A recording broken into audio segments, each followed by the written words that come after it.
a corrupt free Uganda. Embeera bw'eti bw'ebadde ng'abakyala bano babiri bakutte ebipande okubadde obubaka n'okwemulugunya kwabwe nga boolekera Parliament.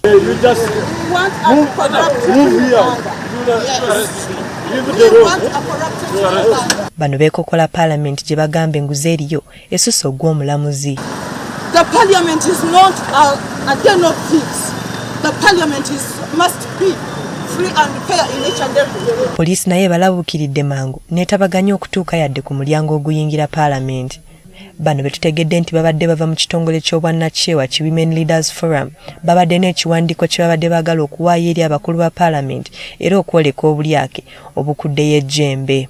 We are taking our petition to the clerk of Parliament and the leader of opposition so that they can make the speaker understand. Omukyalo omu yeetaganyiza poliisi kumukwata ne yeetegula ate omulala Fatuma Nansobuga n'akwatibwa. Ono atwaliddwa ku kitebe kya poliisi mu Kampala ng'eno omwogezi wa poliisi mu Kampala n'emirirwano aliko byalambuludde. Bamuguddeko omusango gwa unlawful assembly okukuba olukuŋŋaana nga tebalina olukusa. Ono era ategeezezza nga gavumenti bw'eri mu kukola ku nsonga yennyini eyeekalakasizza abakyala bano. Naye ensonga ezo gavumenti egikolako waliwo abentabamu kati beewozako mu kooti.